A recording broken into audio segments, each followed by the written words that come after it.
Bonjour, j'espère que vous allez bien aujourd'hui. Je vous fais une petite vidéo pour vous parler du jugement. En ce moment, on en vit beaucoup avec ce qui arrive là, partout autour de nous, avec la division qui se crée dans la société par rapport aux circonstances qu'on vit. On a, par rapport aux choix qu'on fait, puis on est confronté à beaucoup de jugements. Puis, des fois, c'est difficile de rester centré, puis de rester vraiment accroché à nos convictions, puis à nos valeurs. Alors, j'ai envie de vous parler un petit peu du jugement aujourd'hui, puis comment faire pour laisser le jugement des autres couler sur nous et ne pas se laisser atteindre. Donc, premièrement, je me présente pour ceux qui ne me connaissent pas. Je suis Isis Gaïa. Je suis depuis 2 ans environ accompagnatrice en pleine conscience et je me concentre beaucoup sur la connexion à la nature, si on peut dire. J'ai une relation très, très profonde avec la nature. C'est avec la nature que j'ai fait mon chemin de guérison. J'ai eu un chemin, comme plusieurs d'entre vous, rempli d'embûches et de souffrances. J'ai vécu là, très jeune, à l'âge de vingtaine, le deuil de mon conjoint, qui a eu un accident de parapente, puis qui est resté paraplégique, pas paraplégique, qui est resté dans un état végétatif pendant 6 ans. Alors, à ce moment-là, je me suis retrouvée seule avec mes 2 enfants. J'étais très jeune, j'étais à la maison, j'étudiais. Donc, il a fallu à ce moment-là que je me reprenne en main. J'ai vécu pendant 15 ans tout plein d'expériences diverses. J'ai eu des relations toxiques, j'ai sombré, comme j'ai déjà expliqué dans une autre de mes vidéos. Si vous ne l'avez pas vu, c'est sur le recouvrement d'âme. C'est à ce moment-là, le deuil, ce que ça me fait, c'est vraiment une perte d'âme. Puis avec les années, j'ai recouvré mon âme et c'est vraiment un processus que j'ai fait par moi-même, en me connectant à la nature, parce que une chose que mon conjoint décédé me léguait, un héritage, c'est vraiment cette connexion-là à la nature. Je vais laisser l'auto passer. Donc, c'est ça, j'ai fait tout un processus de guérison là, avec la nature et en développant ma pleine conscience pour là, vraiment prendre conscience de mes émotions, de mes attitudes, de réussir à être un observateur de moi-même et à m'en détacher. J'ai aussi fait beaucoup approfondi là, ma compréhension du monde quantique et comprendre là, tout ce monde d'énergie-là qui nous entoure et comment nous sommes tous reliés avec le tout, avec l'énergie. Donc, c'est vraiment là-dessus que se base mon accompagnement. Mais c'est sûr qu'en ces périodes-ci, j'ai mon cœur de guerrière qui parle beaucoup. Donc, si vous me suivez sur Facebook, vous pouvez vous abonner à Isis Gaïa, qui est mon compte personnel. Bien là, c'est sûr que mon cœur de guerrière parle beaucoup pour semer des graines de lumière un peu partout, pour essayer d'éveiller des consciences, puis faire en sorte que les aides de lumière, là, nous passons vraiment à l'action pour créer le nouveau monde. Sur ma page Facebook Sentier Céleste, Isis Gaïa Sentier Céleste, bien là, je vais parler un petit peu plus là, de la pleine conscience, de la connexion à la nature, en restant toujours dans l'amour, même si je reste toujours dans l'amour là, dans mes revendications et dans mes manifestations. Donc, voilà, je vous invite aussi à vous abonner à ma page Facebook professionnelle et j'ai un groupe privé, les créateurs conscients. Donc, je fais beaucoup les vidéos pour ce groupe-là. C'est comme ça que j'ai commencé ma chaîne. Donc, je l'ai jamais vraiment publicisé. Là. Au début, j'étais un petit peu gênée parce que moi, c'est vraiment beaucoup l'écriture. Sur Facebook, c'est beaucoup l'écriture qui est ma façon de communiquer. J'étais pas très à l'aise en vidéo. C'est vraiment quelque chose que je développe.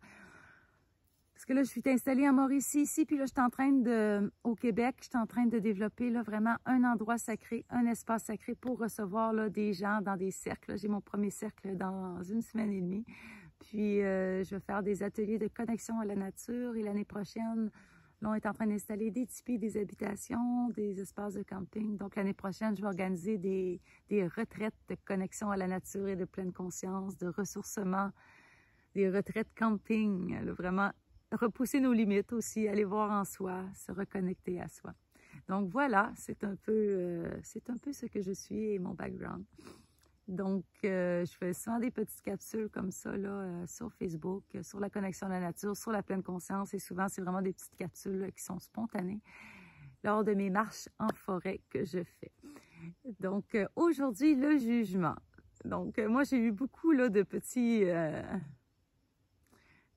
anecdotes dans les dernières semaines de gens qui ne sont pas contents des mots que j'emploie sur ma façon de voir la spiritualité. Je me suis fait dire aussi, je fais des petits vidéos de danse, parce que la danse, c'est vraiment une façon pour moi de laisser aller mon énergie, mais je ne suis pas une danseuse. J'ai juste du plaisir à danser.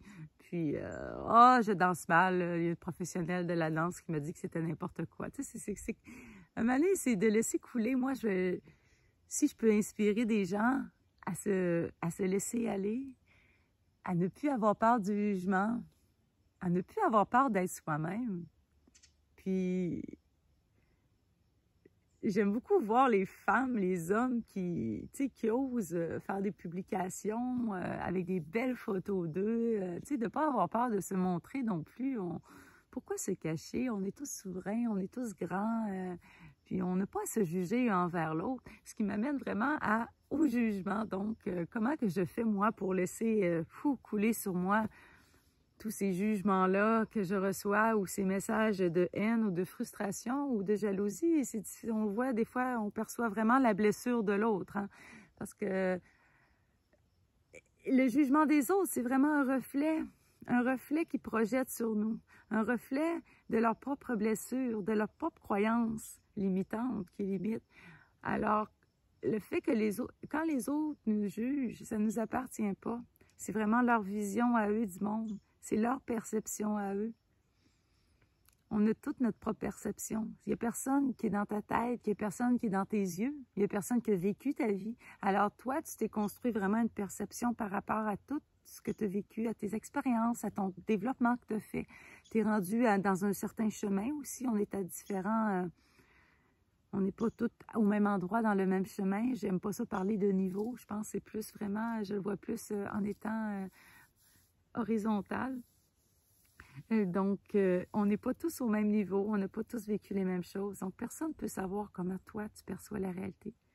Et personne ne peut le comprendre mieux que toi. C'est pour ça qu'on dit qu'il n'y a personne qui sait mieux que toi ce qui est bon pour toi aussi.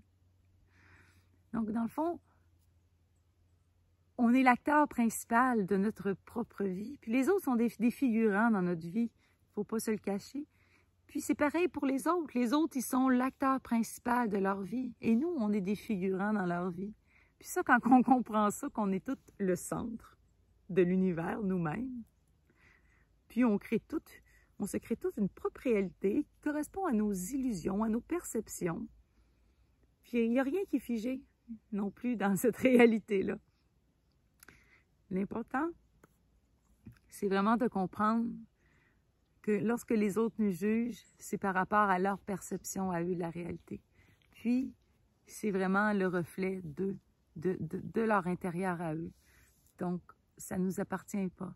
Puis nous, ce qu'on fait quand on juge les autres, mais souvent, ce qu'on va juger, ce qu'on n'aimera pas chez l'autre personne, c'est un miroir de nous-mêmes.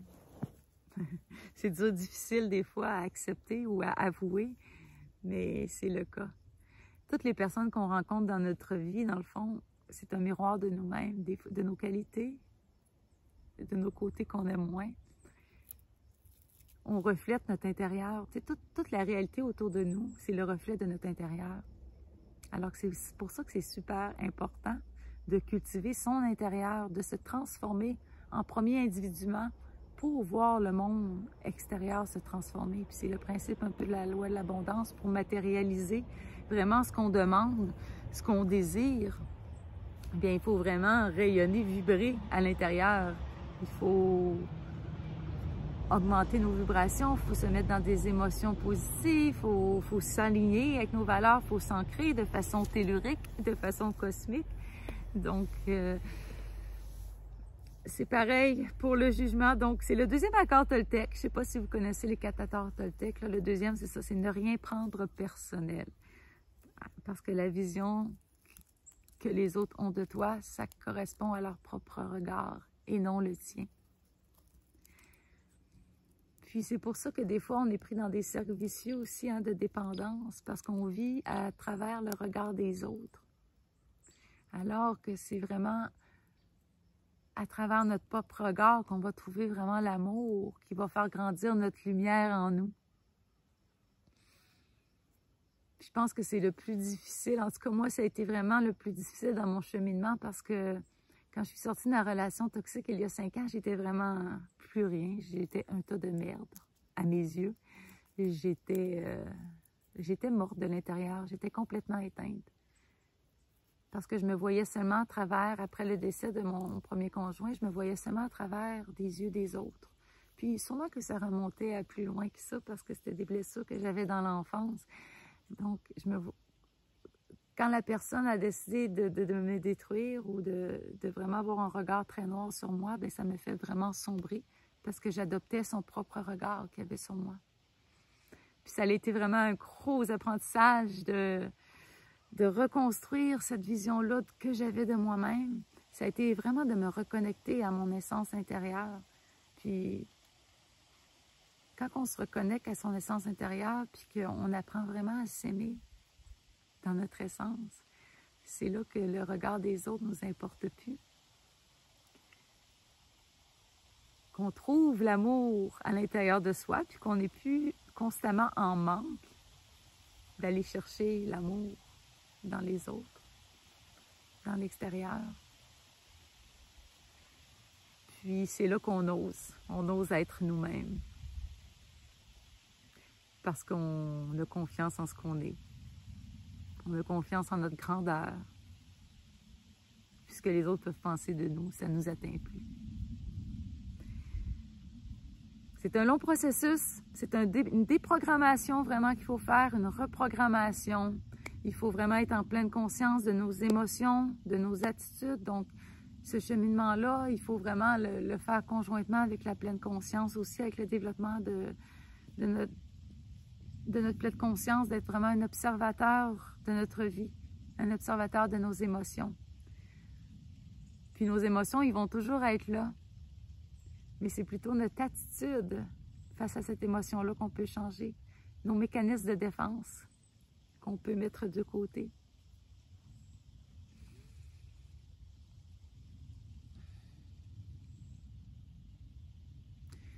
Donc, dans cette période-ci, moi, c'est vraiment ça que je trouve le plus difficile, c'est... moi, je m'en cache pas, j'ai pas de passe vaccinale, ça fait que je suis un petit peu exclue de la société, puis c'est le regard que les gens ont sur nous. C'est ce qu'on lit dans les médias. C'est la haine qui est en train de se développer envers nous. En tant que toute la responsabilité est mise sur nous, on est dénigré, on est censuré, puis on est dépeint à toutes les sauces, là, sans aucune éducation sur le bien-être social, puis c'est tellement pas le cas dans mon entourage, ni pour moi-même. Donc, moi, c'était ça beaucoup que j'ai trouvé dur dans cette crise-là, parce que je suis capable de vivre dans ma bulle, je suis bien, je suis heureuse à l'intérieur de moi, puis de me défaire, tu sais, du jugement individuel, c'est une chose, mais de me défaire vraiment, tu sais, moi, je me disais, tu sais, mes parents, ils se sont coupés de moi aussi par rapport à tout ça parce qu'ils sont pas d'accord avec mon opinion, puis je me disais, là, c'est ça que mes parents ont d'image de moi maintenant, ou de mes proches qui m'ont abandonnée, puis... c'est qu'il a vraiment fallu que je travaille, encore une fois, pour me couper du jugement à un niveau encore plus grand. Puis j'ai beaucoup trouvé la force aussi au niveau du collectif qu'il y avait autour de moi. Faut pas toujours essayer d'être seul quand on fait notre cheminement non plus. Des fois, la force des gens autour de nous qui partagent nos idées, notre vision, bien, ça nous aide beaucoup à rester ancrés et solides. Parce que quand le jugement des autres nous atteint, souvent, c'est des moments dans notre vie, des certaines périodes qu'on est un petit peu moins ancrés, je vous dirais. On est plus fragile. Ça peut être aux pleines lunes, dans nos lunes. Il y a certains moments que nos énergies, ils nous affectent un petit peu plus, dépendamment là, de chacun de nous. Donc souvent, c'est dans ces moments-là là, qu'il faut vraiment prendre le temps de se recentrer et puis de ne pas se laisser déstabiliser par ce qu'on entend autour de nous, parce qu'on reçoit comme message ou comme insulte ou comme jugement. Mais c'est de laisser aller. Puis vous allez voir que tranquillement, vous allez voir les blessures des gens dans les insultes qu'ils vont vous faire ou dans le jugement qu'ils vont vous faire. En comprenant que c'est le reflet, ce qu'ils n'aiment pas en toi, ce qu'ils te reprochent, c'est le reflet de quelque chose qu'ils ont en eux, qu'ils n'aiment pas en eux, ou d'une blessure. Donc, ça permet de comprendre ça aussi, ça permet d'être plus compréhensif envers les autres et de ne pas embarquer dans cette petite... embarquer dans cette... faut pas commencer à... Moi, maintenant, je laisse aller. Je laisse aller. Ça ne veut pas dire tout accepter, par exemple. C'est important de mettre ses limites, mais de laisser aller, puis de ne pas se laisser ébranler par ça. Et surtout, de rester centré. Il ne faut pas que ça nous désenligne sur notre chemin et sur nos valeurs, surtout. Parce que nos valeurs nous appartiennent, puis c'est peut-être pas les mêmes valeurs que l'autre personne qui te juge. Oh.